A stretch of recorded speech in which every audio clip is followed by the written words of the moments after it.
বিসমিল্লাহি আলহামদুলিল্লাহ ওয়াসসালামু আলা রাসূলিল্লাহ। সম্মানিত দর্শক, দিনী ভাই ও বোনেরা, আসসালামু আলাইকুম ওয়া রাহমাতুল্লাহি ওয়া বারাকাতুহু। ইতিকাফ রমজান মাসের অত্যন্ত গুরুত্বপূর্ণ একটি ইবাদত। ইতিকাফ রাসূল সাল্লাল্লাহু আলাইহি সাল্লামের সুন্নত। রাসূল সাল্লাল্লাহু আলাইহি সাল্লাম ইতিকাফ করতেন, হযরত সাহাবা আজমাইন ইতিকাফ করতেন। আর মুমিন বান্দাগণ ইতিকাফের মাধ্যমে আল্লাহ সুবহানাহু ওয়া তাআলা এর সন্তুষ্টি অর্জন করতে পারেন। ইতিকাফ হলো আল্লাহ তাআলা সন্তুষ্টি অর্জনের লক্ষ্যে রমজান মাসের শেষ 10 দিন মসজিদের মধ্যে অবস্থান করা, সেখানে অবস্থান করে ইবাদত বন্দেগী করা, জিকির আসগার করা। আর মুমিন বান্দাগণ ইতিকাফের মাধ্যমে জিকির আসগার ইবাদত করার মাধ্যমে রমজানের শেষ 10 দিন পবিত্র লাইলাতুল কদর তালাশ করে থাকেন।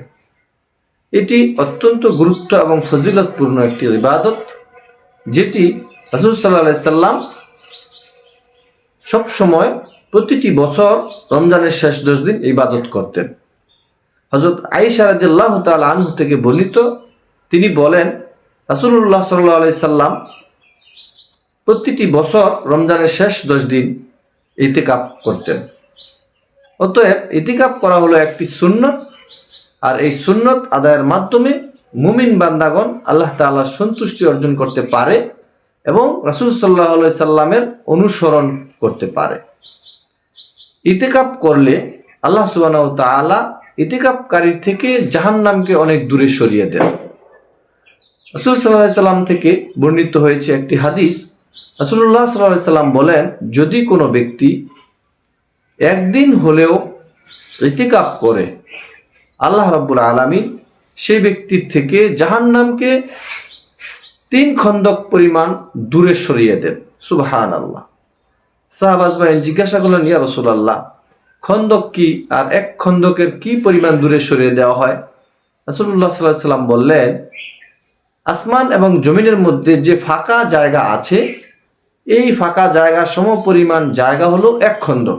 অতএব 3 খন্দক মানে হলো আসমান এবং জমিনের যে পার্থক্য, এরকম 3টি পার্থক্যের সমপরিমাণ দূরে ইতিকাফকারীর থেকে জাহান্নামকে আল্লাহ তাআলা সরিয়ে দেন।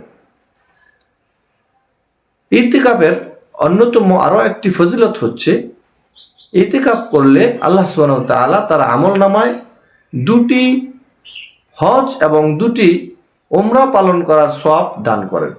রাসূল সাল্লাল্লাহু আলাইহি ওয়াসাল্লাম থেকে বর্ণিত হয়েছে হাদিসটি, রাসূল সাল্লাল্লাহু আলাইহি ওয়াসাল্লাম বলেছেন, যদি কোনো ব্যক্তি রমজানের শেষ 10 দিন ইতিকাফ করে, আল্লাহ তাআলা তার আমলনামায় 2টি কবুল হজ এবং 2টি কবুল উমরা পালনের সওয়াব দান করে থাকেন। সুবহানাল্লাহ।